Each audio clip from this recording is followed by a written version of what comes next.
Hello, welcome. Hi, Sarah. Hi, Susie. I am so excited to be here with you tonight and to share another conversation with a courageous and not to mention super cool woman with our viewers on our Facebook page, Future of Women Web and Work, and of course, ESME Philippines. Yes, that's perfect. This is our catch up session because it's been a while since we've done the last episode, and I'm so excited for this. So hello and welcome everyone to the Future of Women Web and Work, a show that puts the spotlight on entrepreneurs and industry experts so they can share their lessons and insights that will encourage an honest conversation around what it takes to build a life and business that you love in the post pandemic world. So we are your hosts, Susie. And on the other line, Sarah. And we created the Future of Women Web and Work to create an online community that brings together women from all over the world who are prioritizing their dreams, personal growth, and living a passion fueled life. This show is a place to collaborate, share, ask questions, and keep each other accountable and support one another as we do what we love, whether it's a business, an artistic pursuit, or an alternative lifestyle. Today's episode, entitled Cultivating Courage to Create Your New Normal, is a special partnership with ESME Philippines and e-learning marketplace. Yes, that's right. And again, my name is Susie Abella, and I'm the Chief Passion Coach of the ModernMaria.co, an online coaching and mentoring company which aims to empower passionate women with tools and knowledge they need to start turning their ideas into a full-time business. And now I also coach other coaches on crafting their courses and programs so they can be an instrument of change to other students. And I'm Sarah Fernandez. I founded the Next Wave Co., a strategic consultancy offering advice, marketing services, tools, resources, the confidence and the motivation to sustainable SMEs wanting to launch or scale their eco brands in Asia. So please do follow us on social media and say hello in the comments if you're tuning in live. Yeah, I was thinking like you're gonna also say the team replay because some people might be watching this later on, so you're gonna be on That's hashtag true. team replay. So please, this is going to be a very very exciting episode. So just like what I mentioned earlier, this is a catch up session with Sarah, but as well as we are having a special friend from Siargao. So Siargao has been a pivotal moment for both of us. And I'm going to share all these experiences with you, Sarah, because I know you're excited as well to go to the island. But this girl, I met her in a cafe. And since then, I know that, we share the DNA for the love of adventure, women empowerment, and also personal development. She is a wellness content creator, certified mindset transformation, and bar fitness coach. She's multi passionate as well. And she's the owner of Punta Punta Surf Retreat in Siargao, a surf and wellness experience on the island. She's a Filipino born and raised in California and has made a life habit of reinventing the new normal over and over and over again. And from her studies at UC Berkeley to working as an assistant fashion buyer at Paris Fashion Week, I'm really digging in on this story, to sailing halfway around the world on her own boat. She prioritizes a life that feels good to live, the courage to work for a dream, and the power of transformation in the pursuit of what sets your soul on fire. I love this. So please welcome my friend Gina Harris. Woohoo! Hello. Good evening, good morning, wherever everyone is. Thank you for Oh having yeah. me. What time is it now, Gina, in your place? It's noon, which for Spanish people is like breakfast time. So, So for good people who are morning. tuning in, Gina, tell us where you are exactly. Yeah, so at this particular moment, I'm at my mother-in-law's house in Valencia, Spain. Isn't it the best place to be quarantining right now? She's You probably know, watching, so.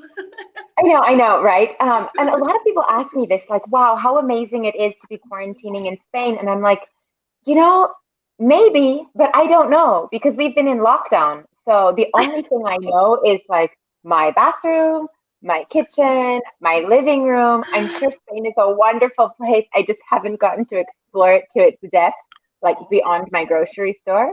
So obviously I'll have to come back in a non-pandemic time. I Oh mean, my everything goodness. all. Yeah, it's like an adventure inside the house.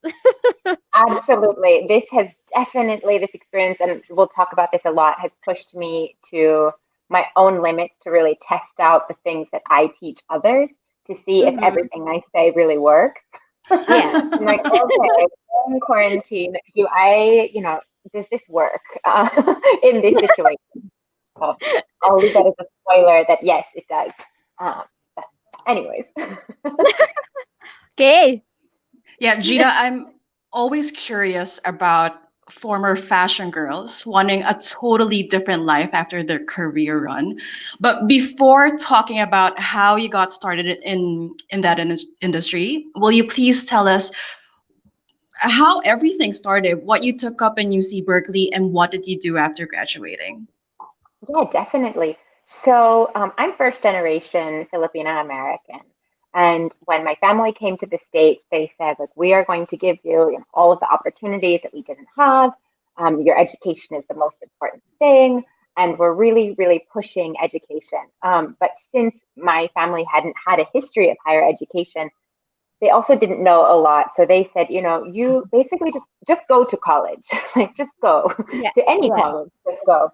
And from the very beginning of my life, I was always very driven. And they said, no, I'm going to go to UC Berkeley, and that's it.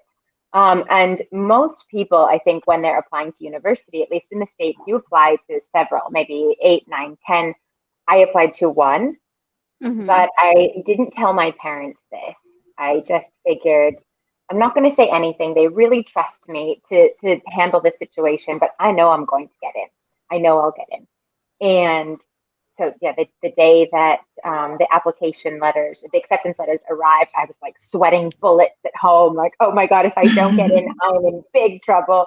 But I did. And I was so excited and so energized for the journey that I was about to embark. And while I was there, I studied the effects of mass media, specifically of digital communities and our relationships, either through the political sector, our relationships with businesses, with brands. It was really a look into how our relationship with media shapes public policy, consumerism. It was a touch on marketing and advertising, but mostly about how we think and relate on a psychological and analytical level with the media that we consume. So that was pretty Interesting. fascinating. Yeah. And Yeah. that was when, Gina, because I realized that that was what year? Which year is that? Um, 2006 to Wow. 2010. Yeah. Yeah, yeah, because now everything is going digital, and I think you're way too advanced. I know, When right? It's pretty interesting because when I was in this program, I didn't have a Facebook. Twitter had Ooh. just been invented, like Yeah. just been invented. And so actually one of my regular homework assignments was to basically tweet my assignment. So I had to get really clever in 140 characters, and that's how we were turning in our assignments. Oh So my Wow. yeah, God. Wow. it was pretty fascinating. It was a really interesting time to really dive into what it meant to build a community online, to connect with people, to connect with brands, to connect with companies, and all through this new platform and new interface. Yeah, Right. So exactly.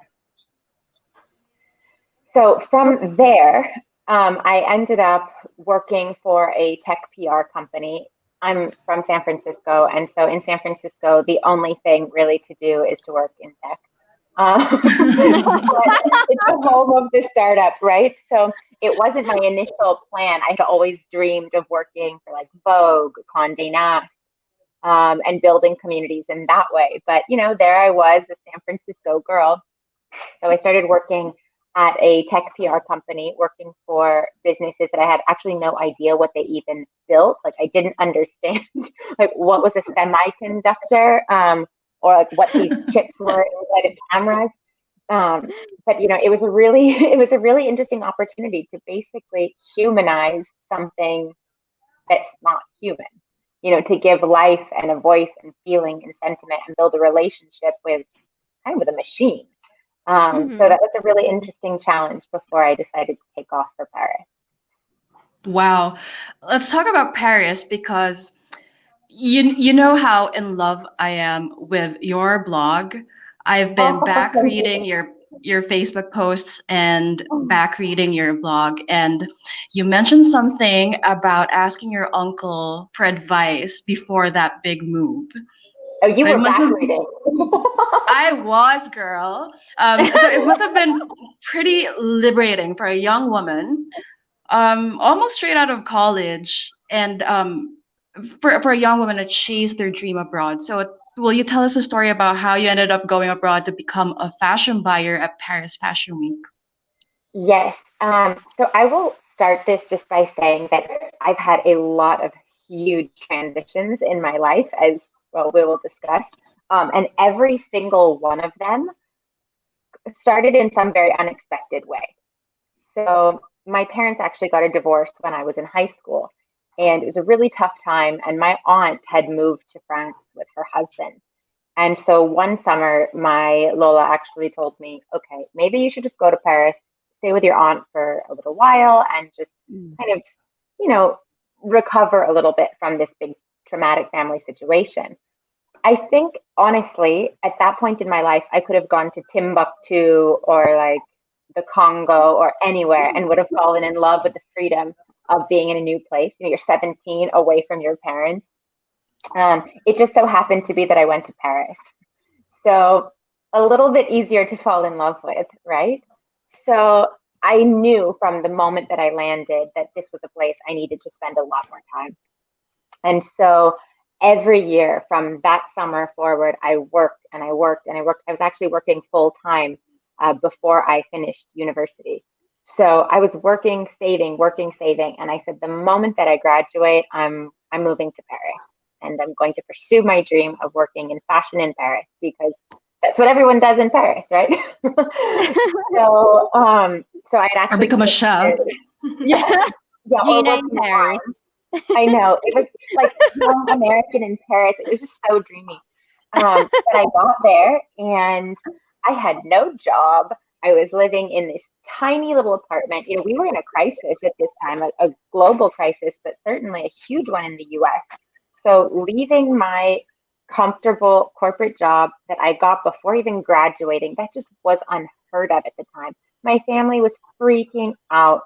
But I said, I've got to do this. I'm going to try. And in fact, my company was really supportive, and they said, you do this and you come back in a year, and if you want your job, you'll have your job back. So I thought, okay, yeah, I have like a nice cushion here, but I knew I wasn't returning. So I got to Paris and I just started looking for every single job I could find, but I spoke zero French, like zero French. So that was a bit of a problem, right? Yeah. I ended up finding a company from Kuwait. They're a Kuwaiti-based company that was a multi-mark retailer, and they were looking for an assistant to help out during their buying trips in Paris.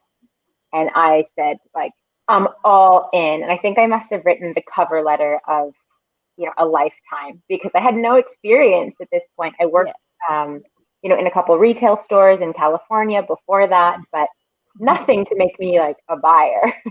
Yeah. And I started this company, they hired me and they launched in and said, okay, well, we have Fashion Week coming up. So are you in? And I said, yeah, I'm definitely in. So during this really interesting time, it was really like a few months after I had moved to Paris, I was basically working in all of the biggest houses that you can imagine.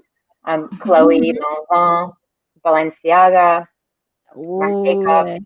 It was really, really exciting. And that kind of launched, I'll be super honest, like it launched a love affair with the city, because I got to see the city in such a beautiful, romantic, Devil Wears Prada kind of way.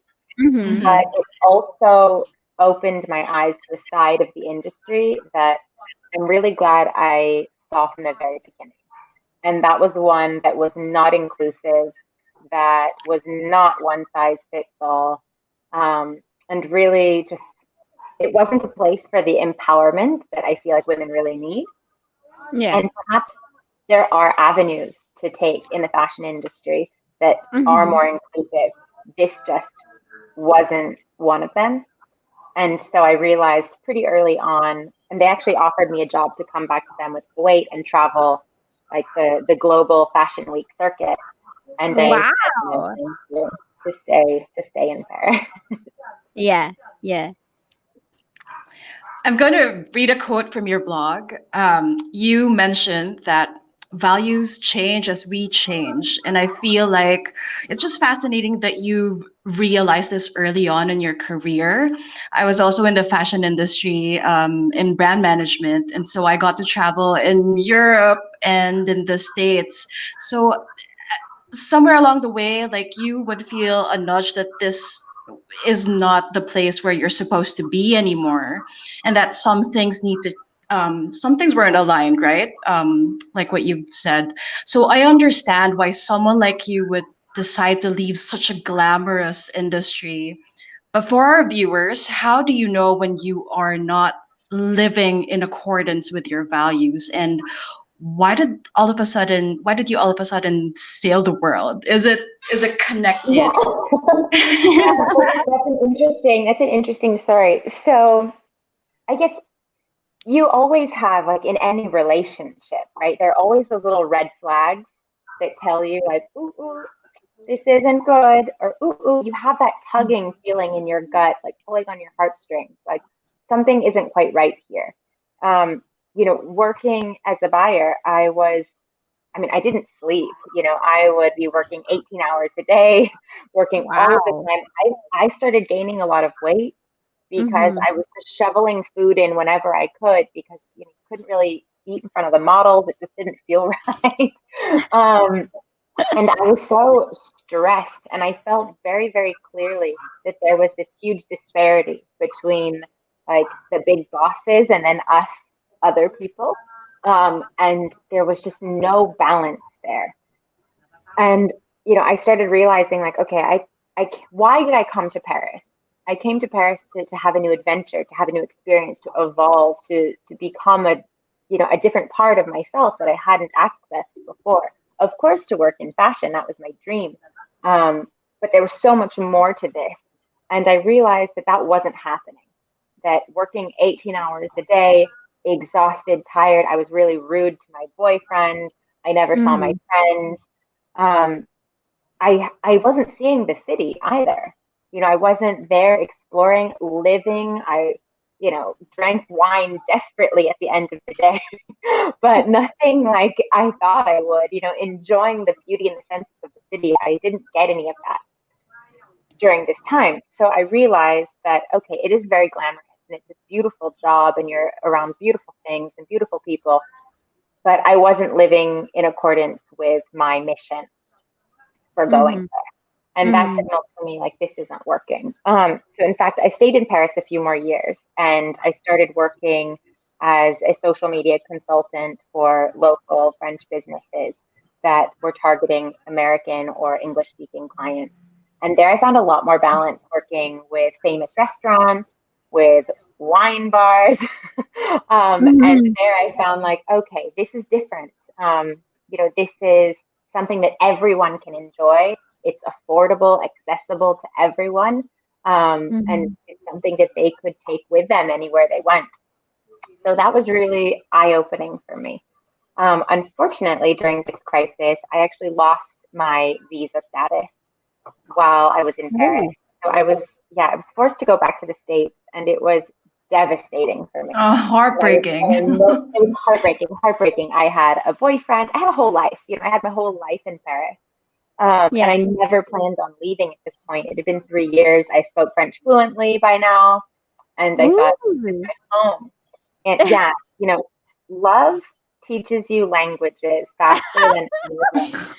So I'm I taking don't notes. know about I don't know about Duolingo or Babbel or whatever, but love is definitely the way that we're going. So I ended up moving back to California, and what do you do in California? Well, I started working in tech again, and this time it was a little bit different because I had this other world experience with me, right? So I got back to California, I went back into the startup world, dove in head first, actually loved my job. It was very different. I wore yoga pants and a sweatshirt to work. It was really, really different. The stilettos and skirts stayed in the closet.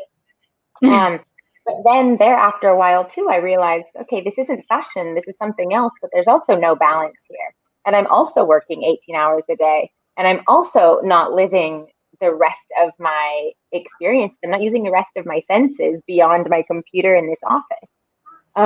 So our office was on the San Francisco Bay, and every single day I would see these boats sailing in and out. And, after a while, you just start thinking like, wow, I'd really like to be there. Wow, how lucky they are that they're sailing right now and I'm here at work. And this thought just kind of kept coming. And I didn't sail, okay? But my partner at the time, he did. And finally we said, you know what, why don't we just do that? Let's quit this job. Our company had gone public, so luckily we made, a bit of boost in our finances there. And we said, let's just do it. We can always come back and get a job. We have good educations, we have a strong background. Work will always be there. Let's try this thing. So we did. We bought a boat, and a year later, we took off with the ambition of sailing around the world. So it was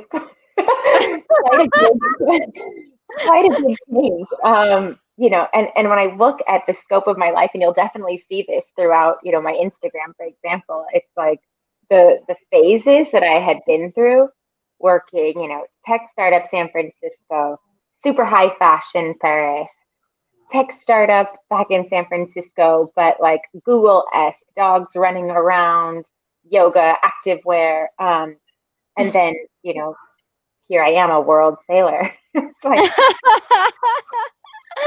what? But the truth is that I was more afraid of looking back on my life and feeling like, having regrets later, wishing I had done something. Rather, I said, I'd rather regret having done something than having not done it and not having the chance to go back to do it. So that's been a big motivator for me, is just try, Yeah, exactly. And how did you end the whole sailing adventure? Where did you end up? So, like each one of these could be an episode. So I had been with my partner now sailing.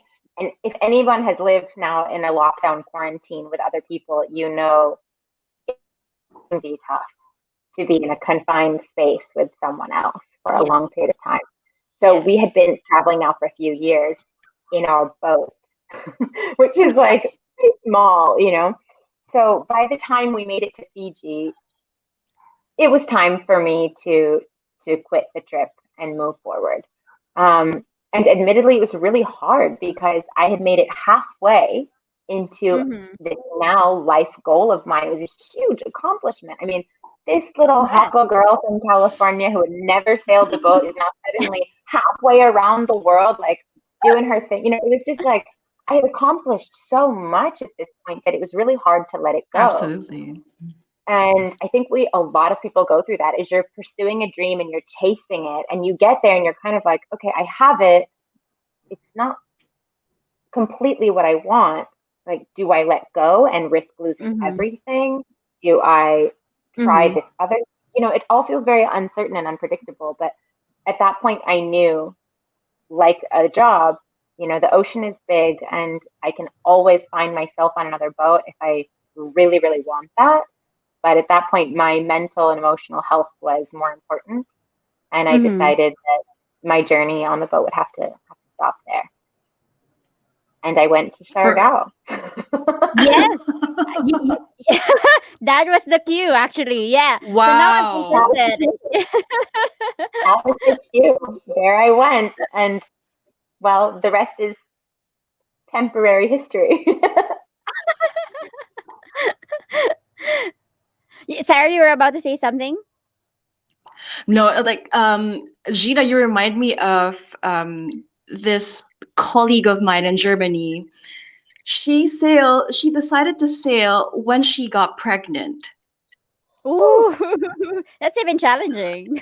And well, Yeah. I guess my point is you can always go back anytime. It's You not like really you can. love. Exactly. I think that it's a question of how bad do you want it, and how do you line up the cards to make this thing happen, right? Because it's not just about wanting something, but it's also what are you willing to do to Mm-hmm. put the pieces in alignment so that you can make that thing happen. And so now that I've already done it once, doing it again, if I ever wanted to, would be easier in a lot of ways. You have more knowledge going back to something the second time, and you have something to share and something to teach also. So it's not as scary, when you think about it, that I can do it again if I want to.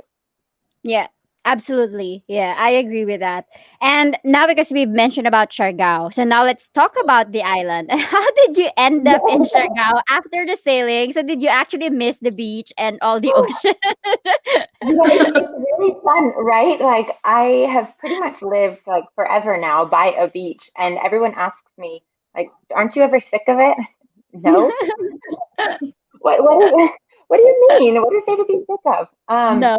So yeah. In fact, after I decided to quit the sailing project, I was planning on moving to Bali. I said I'm going to move to Bali. I love Bali. I've been going every year to do a self-guided meditation and yoga practice, and figured that's the place I want to call my, at least my temporary home, and kind of sink Right. my roots in and start building this business, my coaching business. But Mm-hmm. my family said, well, let's go to the Philippines, have a pit stop, see the family, and take a quick visit. And I said, okay, let's go. So I met my family, my mom and I, my brother were traveling around, and a friend had told me about this little island called Siargao. Mhm. And I told my mom, can we go here? It's apparently this really cool surfing island. And my mom just says, Mindanao? We're not going to Mindanao. Which year I is said, that? Mom, oh my God, 2017. Oh yeah, yeah, yeah, yeah. And yeah, and I said, like, Mom, just no, like, put it aside. Everything is going to be fine. So I convinced her. We went to Siargao. And I mean, well, Susie, you I get there. know. It's something else. And Something. very, it's something else. And I think for me, it was also something I'd really been looking for, because it felt like home. I was back in Mm-hmm. the Philippines. It was something I understood, a culture that, resonates obviously very deeply with me. Yeah. And I thought, like, well, why go to Bali? This could be the place. This could be the place Mm-hmm. I could be. Very conveniently, my mom was having breakfast one day in Harana, and Mm-hmm. she went to go to go rent a boat to do an island hopping. And it turns out that the owner of this company was a very tall, very handsome Spanish man. And my mom said, oh, why don't you come to the table and meet my daughter? Now, fast forward, almost 4 years later, we're married and have a baby. And Your mom was your wing woman. I know she winged it so Wow. hard, you know. So Sarah, Should you I know now. should I bring should I mean I have you guys when I go to Siargao, like I'll have you girls, right? Yeah. You You are got my covered. back, You are right? covered. Totally. My mom, You I have mean, to I was bring so your mom. embarrassed. Oh, she is a hustler. And I said, like, Mom, I am a grown woman. I can find a guy for myself. And she goes, how's that working? And I said, okay. And she just said, like, it just happened to be, of course, that during the rest of the trip, he Yeah. kept showing up. We're having lunch and he was there. We're having coffee, he was there. And I said, well, do you think he's into me? And my brother said, duh, he's always looking at your butt. Well, after my family left, the family trip and I stayed in Siargao, my mom said, "Honey, why don't you just stay here?" And I thought, "What?" And I did. And I definitely don't regret it because it has been such a very unexpected, very unexpected, huge transition, that presents all kinds of challenges, but that I love more and more every day. So, Yeah. I'm waiting for your mom as well, Sarah, to go with you in Siargao. she's really, really helpful. That's probably one of the best love stories I've ever heard. Yeah, Like yeah. So you can't make that up. no, No, no. and it's like everything that has happened since has just been just so comical, and I'm really grateful though for all of the things that had happened before. And I think this really is true of any experience. It's that had I not had, these failed relationships in the past, and I shouldn't call them failures, but ones that didn't make it to the finish line, Yeah, I wouldn't have been ready to take on what was presented to me, in yeah, Siargao. When I met yeah, him, it was like, oh, okay, this is what I've been training for. This is what all of these experiences, all of this crazy life stuff has brought me to, is to be ready for this. Like that was just a practice test. Like now we're in it, you know? yeah, And I think that's something really important to always keep in mind too, as these big transitions happen, is like you are preparing for something. So yeah. Oh, that's Totally agree. lovely. Yeah. And I know this story also with Punta Punta. So let's talk about Punta Punta retreat, surf retreat. This has yeah, been this has been a very relatable, you know, story for all of us because everybody, every before the pandemic that we call it BC. So before yeah, COVID, so there are Corona. two phases now of our lives, like BC and during COVID. So before COVID, the tourism in the island was really lively. Everybody's excited because everybody's into traveling, backpackers everywhere, and now Siargao became like top one in the Condé Nast magazine, all of that. And the pandemic happened, and I know that was the time when I remember you were pregnant before you left, and Punta Punta Surf Retreat just opened, and I know you're very excited to run the whole thing. I'm so excited for you as well. I've seen the place; it's very beautiful. So It's what? beautiful. Yeah, Thank yeah. you. And so, tell me more about Punta Punta and how did you? What happened during the pandemic, and how did you actually end up in Spain, Yeah, I pregnant know and it's giving a birth? lot. It's a lot. So for us, when I had come to Siargao, I was looking for a place to call home. I was looking for a place to to get grounded and rooted. I had been very nomadic now for a long time, and so I was looking for a place that I could start building out these values into a Yeah. physical living place. Um, and so obviously coming to Siargao gave me a lot of opportunity to do that. I had Mm-hmm. previously been a bar fitness instructor and a wellness coach for women. And my partner being a really big surfer, we said, okay, there's a place that we can, like, how can we build our passions together into one? And so the idea of Punta Punta was born. And so we started working on this retreat space where we could host, you know, live, in person, intimate, but powerful and deep experiences for travelers coming to Siargao. As you said, Susie, Siargao exploded as an island. And Yeah, along with it, along with the attention, which was great in many ways, it also brought about a different kind of tourism. It brought about a different kind of energy. that's And for true. us, we felt like the island was losing a little bit of what was so magical. So our Mm-hmm. ambition in building Punta Punta, which is a little bit outside of GL, it's a little bit outside of the Mm-hmm. main town, close Mm-hmm. to everything. You can see the tower at Cloud 9, you can see the surf perfectly, but you can't hear any of the noise or the chaos. We're in a tiny local village. Um, and for us, we thought this is the perfect place because when you arrive at our doorstep, you're going through a local village, you're getting face to face with how people live on the island. The realities of this. It's not just the beautiful white sand of Daku, but there are humans and people and a community to love, to respect, to understand. So building our business in this space was so crucial. And obviously it's part glamping retreat. So you're living in this outdoor space. You're not locked away, behind concrete walls. It's a way, and even in our surf villa, it's all glass.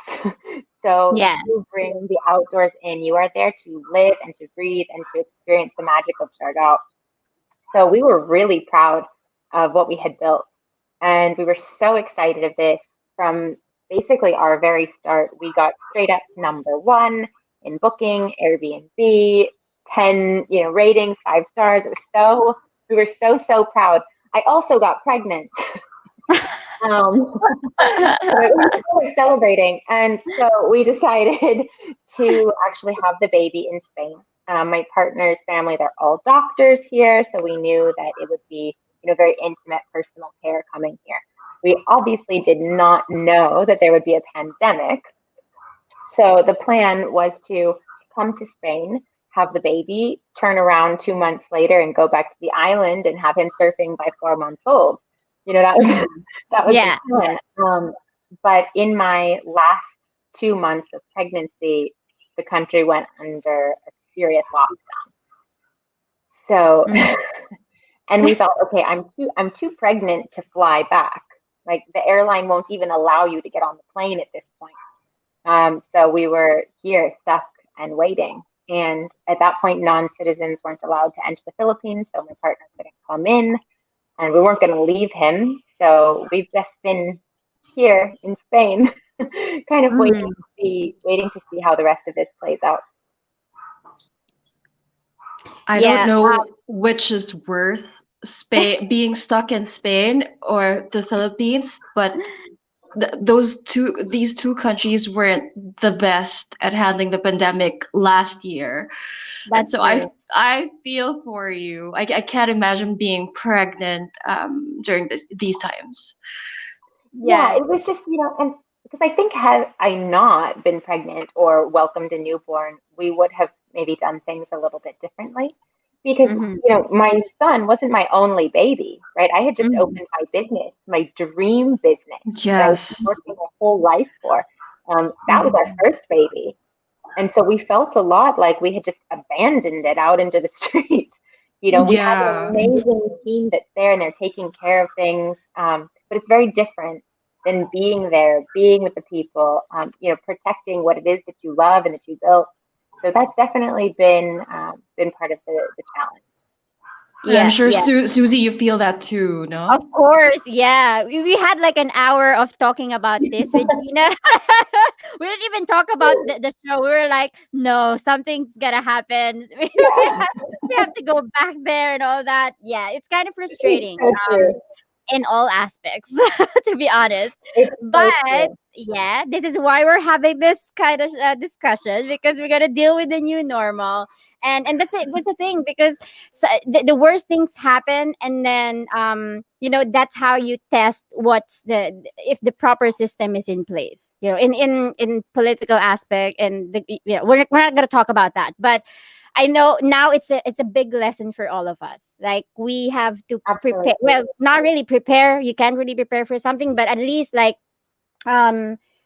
be very flexible and and calm yourself down, because there are so many things that is out of your control, and you can only do so much. So aside from that, I know you just started your adventure as a new mom. So tell me more about it, because I've been seeing your stories and I'm so excited to see your new little peanut. So let me know, tell us, how is it raising your your new child during this pandemic? It's really interesting because I've always been told that it takes a village to raise a child. That isn't something that you do alone. And I was fully expecting to have my giant Filipino family around to help share the responsibility of raising a new child into the world. But my mom hasn't even met him yet. So, it's like definitely not at all as I expected it to go. But I will say that there's something really positive here. And that's that, and I think any new parent would agree with this, is that children, or even not a parent, a sister, a caregiver, children really make you focus on the things most important within yourself, especially like narrowing in on what you consider to be your flaws, right? Because you're passing things on to them, but a lot of it you get to decide what you share. Now, I grew up in a family where my mom was always very, very honest with us about her mistakes, about the humanity of her life. And that was a way that she taught us to not only to not make her mistakes, but also to see that people are human. People require a certain level, a lot of compassion and empathy. But there's also a lot to pay attention to. So with my son, even though he's 10 months old, in the things that I do and the behaviors that I choose and that I make, I'm constantly thinking, what kind of man am I teaching you to be? Who am I teaching you to be? And in this pandemic, that is really like under a microscope, because there are days when I am feeling down, I'm sad. I'm like, why am I still locked in my house?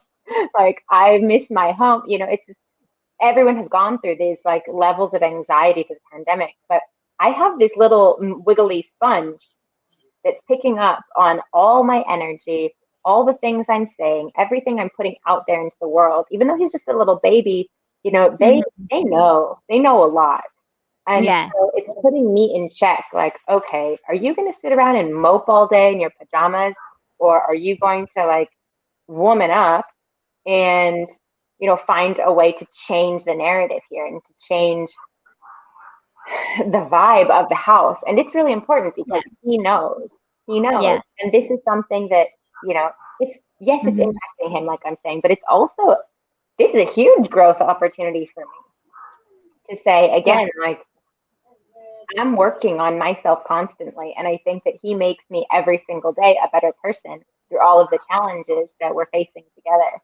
So it's a lot, and then like in just kind of operational, practical things, like there's certain things I still want to do, and I'm constantly trying to figure out like, how can I introduce the things I love in the world to you? We live very close to a beach, of course, and it's freezing outside, but we take him every single day to the beach. I want him to be very acclimated to sand, to the sea, and then be very grateful when he gets to Siargao and the water is warm. Yes. So, and these are the things that I say, okay, like, these are the things I love. I think they're good for you. I think, they're good for the soul. They're good for everyone. So I try to introduce him to these things daily. The things I love, we try to share with him as much as we can. So it's an adventure. That's so inspiring. Yeah. And I think what you said is a good reminder that sometimes when people, you think that the outside world should change because you can't really control a lot of things, and sometimes if you look inside, when you fix yourself, not really fix yourself, but if you try to make yourself feel better, the world follows. I don't know, but it's kind of it's kind of contagious, right? When you try. Yeah. So I know that even though I don't have a child yet, but I know that the way I act or I react to some things, that influences the people who I'm talking to, like Sarah, my family, my students in the business coaching. So this is definitely a good reminder that sometimes the change you need is just within yourself. Right? Almost always. Yeah, almost always. If you really want to scroll back into the blog, I think one of the first posts that I wrote about was actually about this. It's something that I call selfishness. And that's about, it's kind of a similar concept of pouring, filling your cup first. But you have to take care of you. You have to, and that's for the good and for the bad things. If something happens, we're very quick to blame someone else and say, it's your fault. I Mhm. really believe that the first step is looking inward and saying, well, what could I have done differently? What impact did I have on this situation? Because like you said, if you fix, and I don't like using the word fix, but if Yeah. you address your things first, Mhm. Mhm. whatever then you put out into the world is going to be a lot more honest and a lot more objective, because we come at the world full of emotion, especially in a triggered time like now with Corona. We are so triggered that we end up just like throwing our emotions all over Yeah. the place, and they're not Yeah. necessarily honest because we haven't really taken the time to kind of filter through our own thing before putting stuff out into the world. And I think that that's definitely critical for parents, non-parents, everyone, every single person. It's Yeah. how we can live much more harmoniously together. Absolutely. I agree.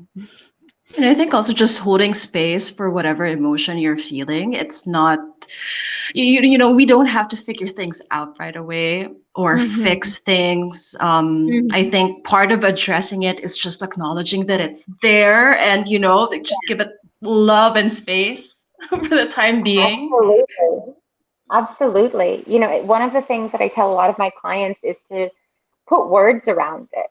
You have this feeling or you have this anxiety. It's usually comes from anxiety, or maybe it's a sadness, a jealousy, Mhm. whatever the emotion is. You know, get away from the adjectives, but put words around this. Why are you feeling this? What was the trigger? Mhm. What's causing this?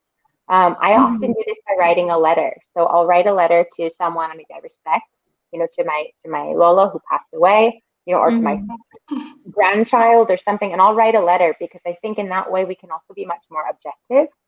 Yeah. And I'm putting and as if like I'm just talking to them, but I'm putting my feelings down and giving it a space, like you said, Sarah, giving those feelings a space to live. And then when you go back and you read through it, you can see a lot more clearly, ooh, what was that? Oh, like that's something to note, or like, oh my gosh, that was so dramatic. That wasn't really fair. Mhm. You have to go back and kind of reflect on what it is that you're feeling, and then you get to the source. Then you actually understand like what this whole thing is about. Is it really because he didn't put the toilet paper on the right way, or is it Mhm. because I'm feeling unheard or neglected because of whatever? It's a way to really dig in and make space for your feelings, but understand them in a really true and honest way. Side note. Wow. Side note. Let's talk about transitions though, because you've had some major life transitions in the past decade. And I mean, more so in the last 2 years. So I'm sure a lot of people related to your struggles with pouring your life savings and your heart and soul into this project, and now having to be a mother in spite of everything. So some of our viewers may have lost their jobs amidst the global pandemic, but now they want to try creating a business to sustain themselves. So, what would be your advice for people who may be in the middle of a life transition or are in the process of creating their new normal? Absolutely. So there are a couple of things here. One, the best advice I've ever gotten in my life was from my mother. And she always said that to find happiness in this life, you must be objective. And to be objective, you must shift your perspective. Mhm. And that is something that is like my personal mantra, because in all of these times of change and chaos and anxiety, I go back to that. How can Mhm. I objectively look at this situation? How can I change my perspective to see this in a different light? And I think a lot of the anxiety that comes from change is, it's, I would say that the difference really, right, between our positive and our negative change is our mindset around it. So when Mhm. it's a positive change, it's something that we initiated, you know, taking a trip to a new place or quitting one job to go to another job. We feel a lot more in control over this positive change, and we create a really positive narrative around that. And that positive narrative really determines how we feel and how we address kind of the anxiety that comes with making this change. So I think the first thing is, right, it really depends on whether or not you initiated the change and who's in the driver's seat. So I think if it's a change that you initiated, right, then like I said, quitting a job or, you know, building a new business, I think the best way to prepare yourself for this is to maintain your mindset on your why. Why are you making this change? You know, why aren't you just looking for another job instead of building this business? You know, what's your why here? What is your goal?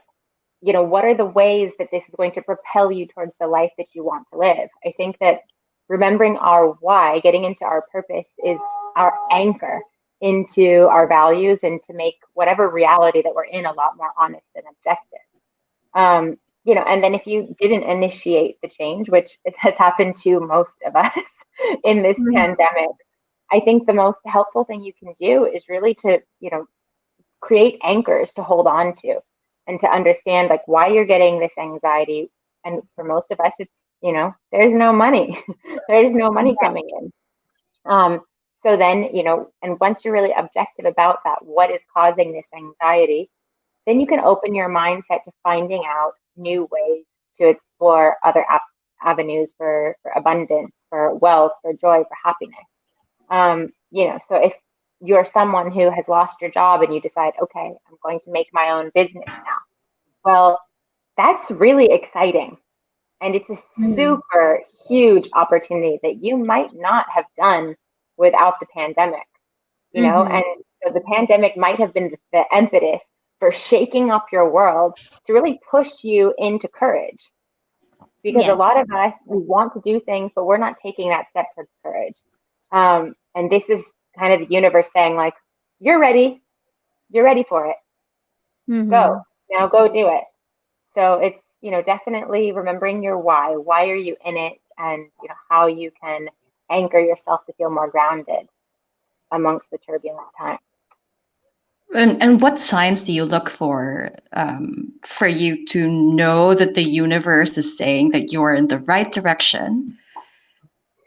That's a really good question that I actually get a lot. I think the truth is when you get started, you don't really know. You know, you might be unsure because everything is so foreign feeling. Like everyone is speaking a language you don't understand. And so you're full of doubt. What am I doing? Am I in the right place? You might be doing things new for the first time. When we built Punta Punta, you know, I built our website from scratch. I've never built a website before, but and you know, and with the wonky Wi-Fi in Siargao, it was like, what am I doing? This is so hard. It took me months to do what someone else could have done in 2 days. And they could have done it a lot better. But I wanted to do it. I wanted to be involved in every single part of building my business. Plus, you know, funds are limited when you're starting a business. So I thought, why pay someone something that I can do from a YouTube tutorial for like 100? But then, you know, you come to a point where if you're in the right direction, ask yourself, like, are you feeling energized by this thing? Is it energizing you? Are you getting inspired, motivated? Are you feeling nervous but excited? You know, do you feel like you're growing? I think these are the indicators that tell you if you're on the right track. If you're just scared to death all of the time, you know, and you're not getting any balance of positivity coming in, then maybe it's time to reassess what exactly it is that you're doing. But if you have that little tickle of excitement of like, oh, okay, what is this thing? Then you're definitely on the right path. Now, I should also say that the right path may change.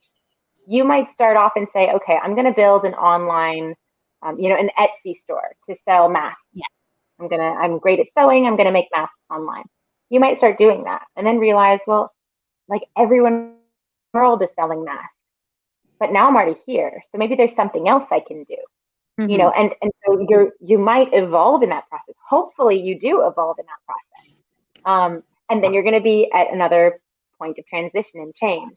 But I think, again, that's the exciting thing is you open yourself up to this opportunity and you just ride it. As long as you have a little bit of that excitement, hold on to it and you know you're in the right place. Yeah, that's totally true. Okay, I think we're gonna do a little activity. for anyone who's watching on our Facebook page, ESME, or our personal page, or even the team replay can do this by themselves, right? Can you help us craft our very own, I don't know, you can call it manifesto, your personal credo, or your personal mission statement that would help us, I don't know, help guide us to live our new normal and create something that's flexible as we're navigating this pandemic? Yeah, absolutely. So I think that, sorry, let me pull up something here that I wanted to share. So, Go for it. talking about, pardon? Oh, sorry. I mean, go for it. You're about to share something on the Yeah. slides? No. I already sent it to you. Do you have the slide? Okay. I think we're gonna help. We're gonna ask help from Nico. Okay. Let me If just not, I can check. just explain it. In the meantime, I'll Yeah, find we have it. I'll explain. Awesome. All right.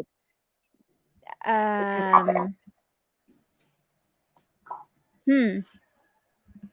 Okay, while we're opening this, maybe you can explain a bit. Yes, I'll go ahead and start explaining. So, yes, Sarah, I love this. So, a personal mission statement, I think, is so important because it forces clarity, it helps you to define a plan, and kind of serves as the foundation for transitions and obtaining certain life goals. And it also helps us to understand our behaviors and the direction that we want to take things. So, I say this: the way that you can start to build this mission statement is with kind of a envisioning exercise. So I want you to close your eyes and think about you at your very best. And I want you to get as detailed and descriptive as you can. Okay. I want you to ask yourself, what do you look like? How do you feel? What are you wearing? Where are you? Okay. So you close your eyes and you think about you in your absolute best and ideal situation. Okay. From there, you'll ask yourself, what are the 5 most important things that stick out in this image? These are going to be the values that navigate your dreams. Okay, so the 5 most important things that stick out. From there, I want you to think about what excites you, what ignites you. These are in this image, right? And these are the keys to determining how you want to dedicate your time. What are you doing, right? As you're imagining your best self, I want you to think about, who are you with? What are they doing? How are you making them feel? And these are the indicators of your relationships and the support system that you may need in order to make these dreams come to reality. Now, this is something that I think you should do as often as possible. If you're in, the point where you're building a new business, then you should probably do this like at least once a week. If you're further along in your journey, maybe once a month. This is an opportunity for you to, envision yourself as your absolute best. And really, really get into the details about that.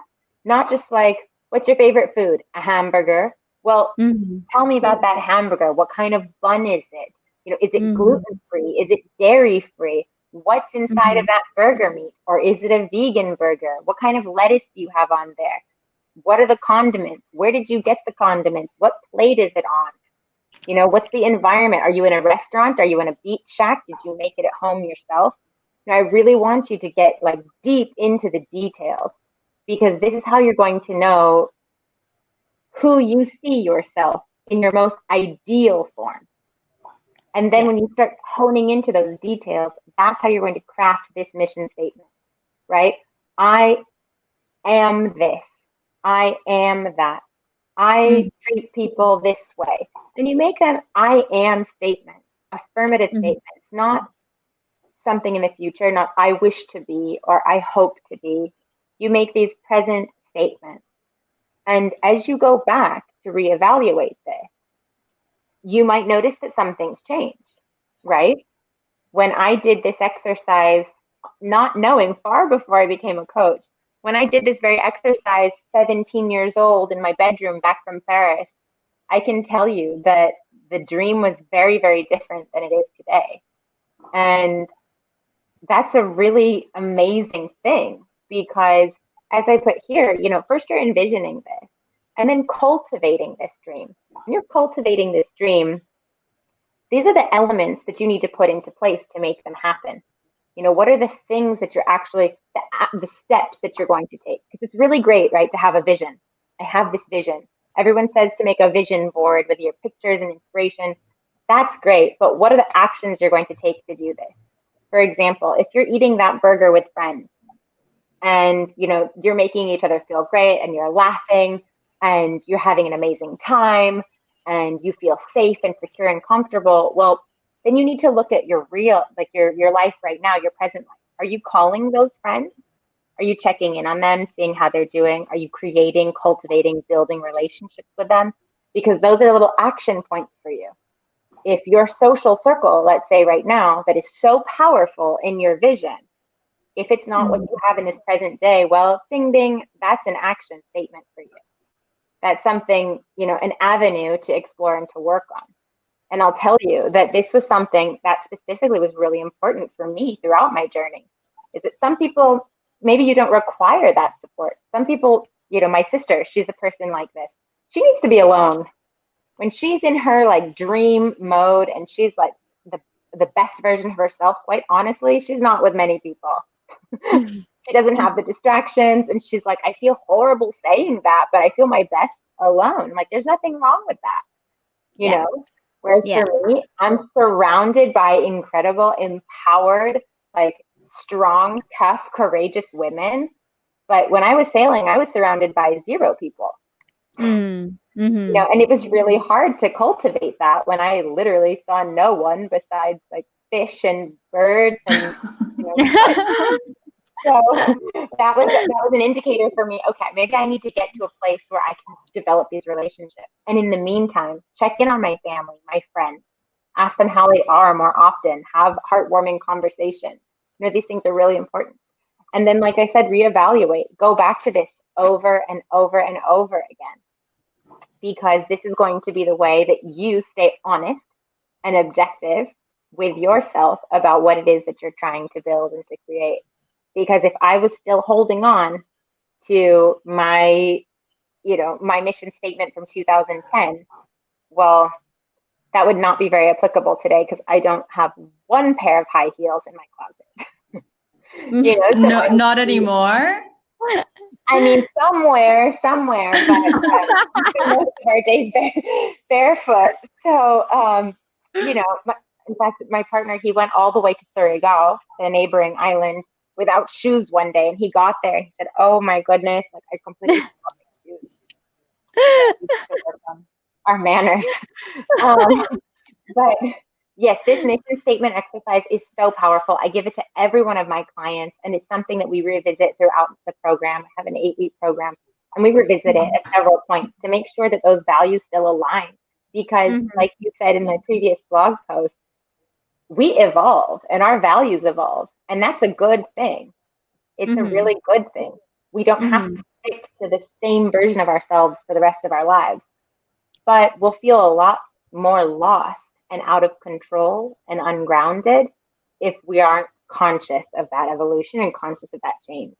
Because that awareness is those are the tools and the empowerment that we need to like really take charge of our lives and of the transitions that we're going through. Yeah. Thank you for sharing this wonderful exercise. I'm sure this will help a lot of people tonight or the viewers who are watching this in the future. Yeah. Absolutely. And I just want to add that I've done this like 7 years ago when I was in the corporate. So I can be, the living testimonial that this is actually very, very powerful because it's the same thing. Like I started with a totally different idea of myself. I wanted to be a teacher. But you pivot and you adjust. Yeah. I wanted to be a teacher before. And then I realized, but it's funny because at one point I said I want to be a teacher, but I also want to travel the world. But now I feel like both is achievable just because I'm doing online business coaching now. It's sort of teaching, it's teaching as well, Yes, and I can travel everywhere. So this is like exactly. yeah, this is kind Exactly. of, you don't need to put yourself in a box. Like, this is how I wanted to be before, but then again, there's always kind of way to, to be flexible and end up on the same kind of purpose but on a different platform. So you just need to, Absolutely. your limit is your imagination, so you're limitless. Totally. Susie, we talked about this before, but Yes. how my whole, like, getting to Punta Punta actually all started by me being a bar teacher. It's Yeah. like, how Yeah. did I go from just teaching bar in a studio to now owning a retreat experience?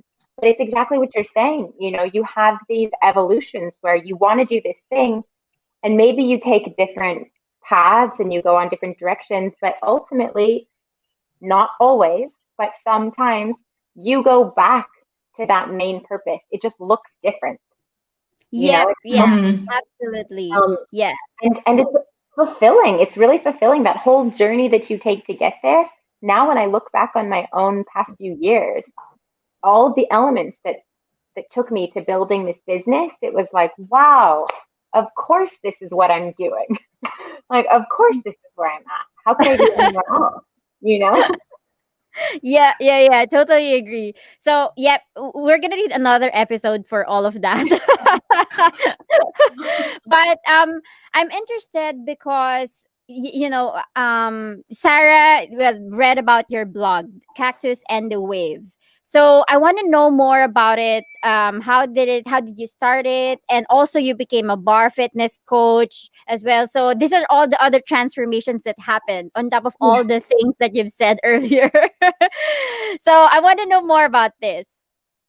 Yeah, exactly. So, well, the Cactus and the Wave is actually really interesting, but I will make it a fast story.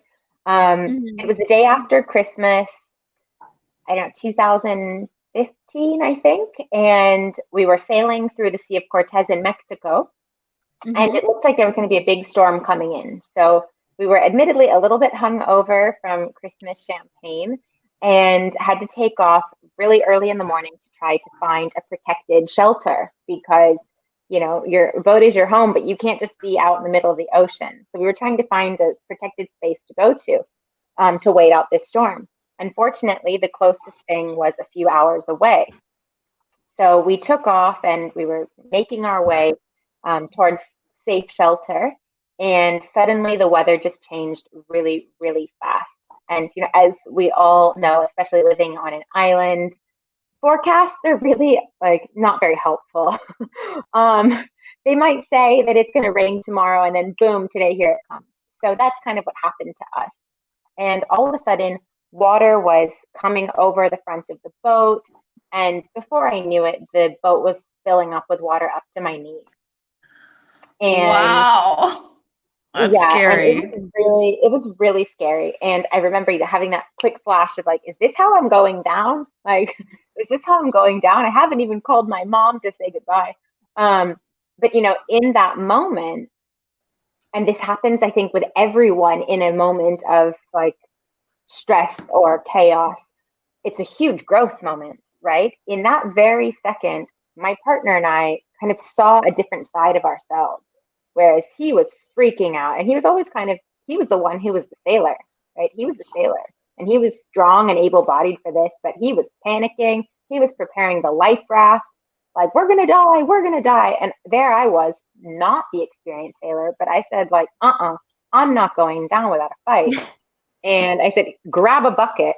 And so we are there for hours while sailing, just the two of us, trying to shovel water out of our boat.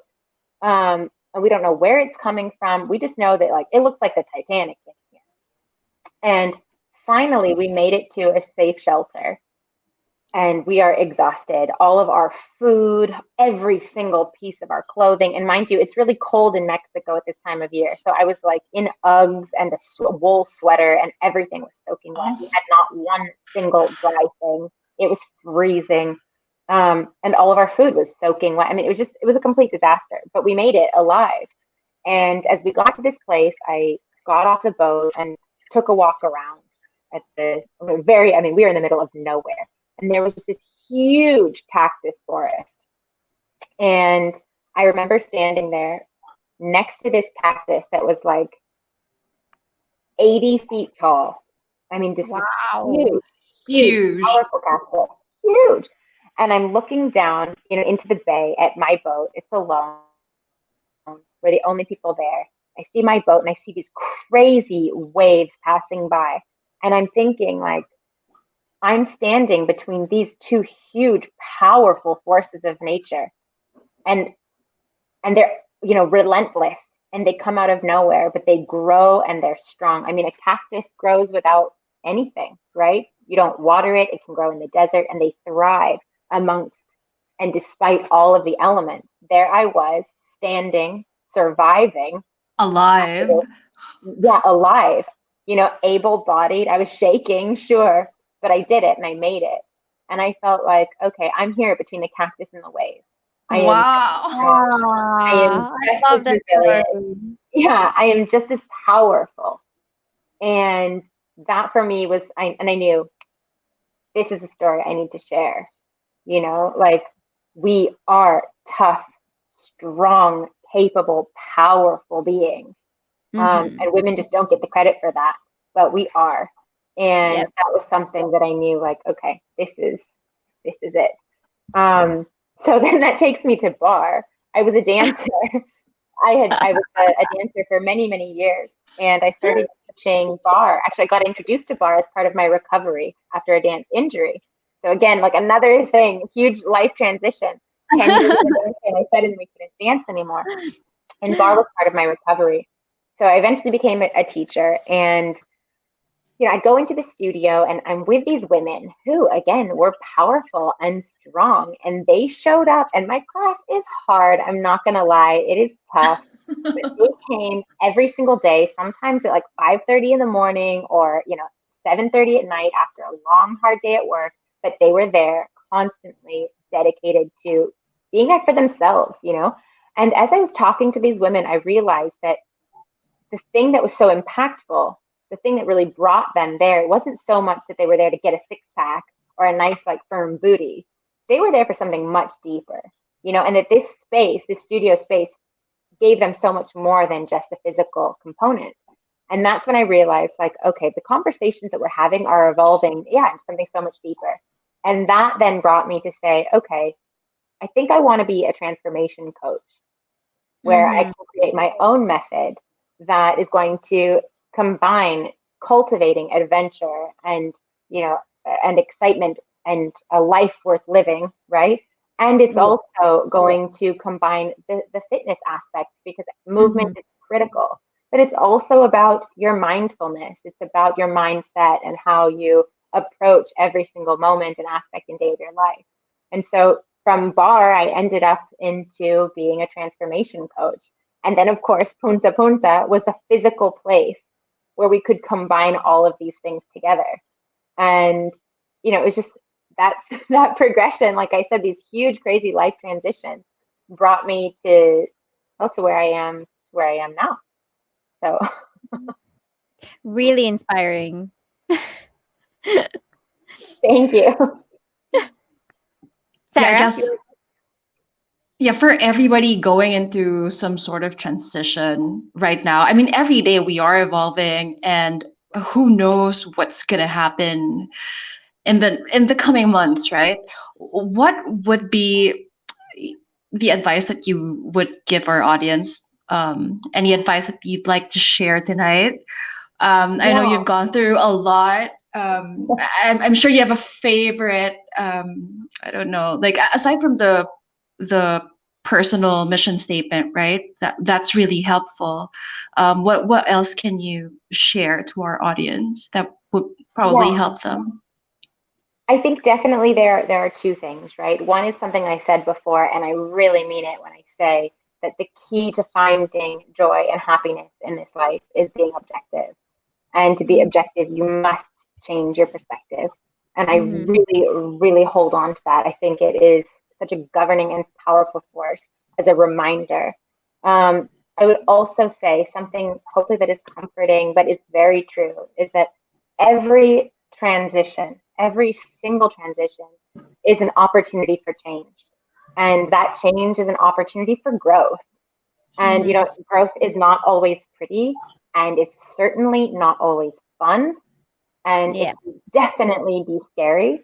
But if you hold on to that first thing I said and you really remember to maintain your perspective and to look for positivity in that experience, you're going to evolve and emerge so much stronger and braver and a lot closer to living your absolute best life.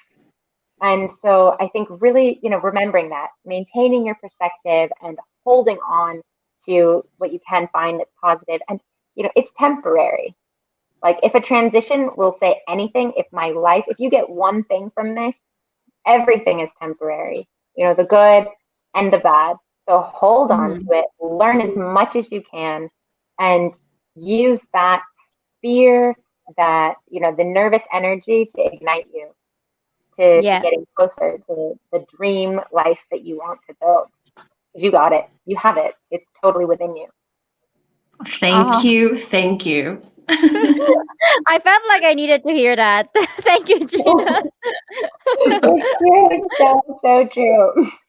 Yeah, I was telling Susie. Oh, sorry.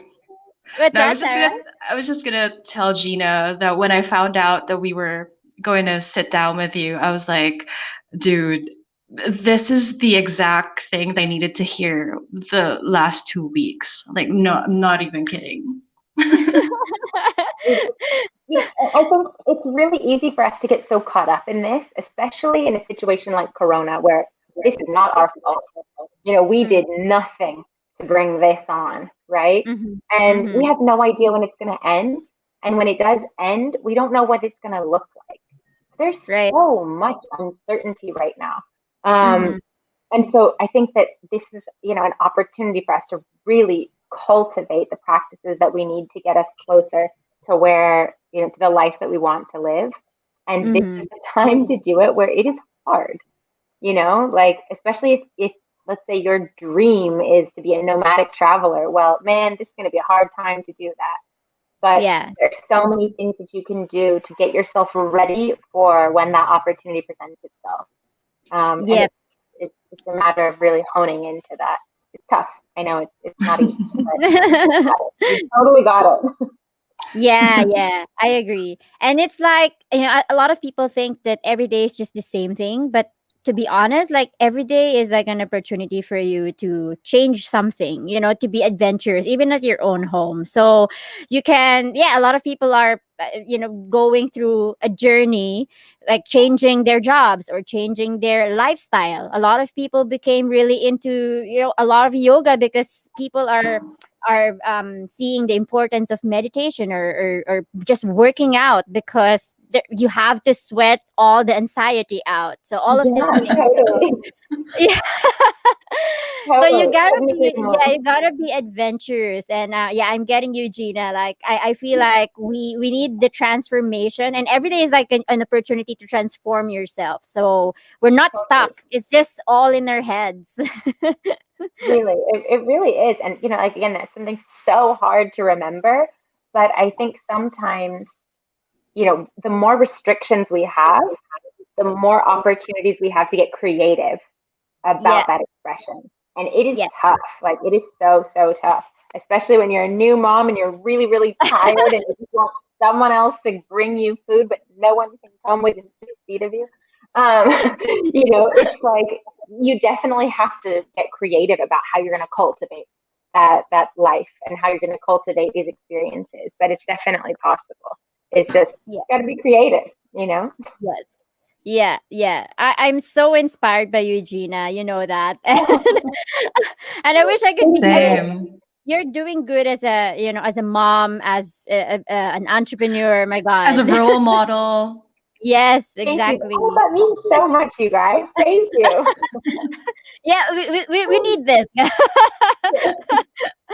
Yeah, and so I I hate to wrap this all up, but yeah, we gotta end the episode. I'm so I sorry. We have to do another know. episode for all of this discussion.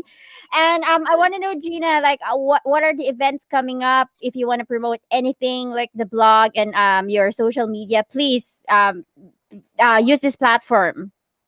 Yeah, definitely. So where can you find me? Well, Sarah, as you mentioned, my blog, cactusandthewave.com. Lots of helpful, insightful tips there for activating your best self. You can find me daily at my Instagram, Cactus and the Wave. Please feel free to send messages, say hello, ask for tips. I will be there always for you. Stories get a little bit weird. You get my daily life going on in there as a mom. Actually, for events coming up, I have tomorrow at 5:30 Manila time a free online bar class that I'm hosting with Girls Gone International. So Oh, wow. definitely Okay. reach out to me on Instagram, and I will give you the link to join that. It will be super fun. Nomadic women from all over joining to sweat out the stress, as Susie said. And then on Saturday, the 13th at 5 p.m. Manila time, I'm hosting also a bar slash yin yoga flow on Zoom. Mm-hmm. Mm-hmm. Yeah, it's gonna be really amazing. I'm co-teaching with this amazing yoga teacher here in Valencia. It's all in English. She's also American, transplanted here. And it's gonna be a really amazing mix of like a booty burn bar and then like a juicy yoga flow afterwards. So those are some things coming up that you're more than welcome to join. And then I actually wanted to offer something to you and to everyone that is participating here. If you have watched this program, send me a message if you are interested, and we can do a free introductory coaching call.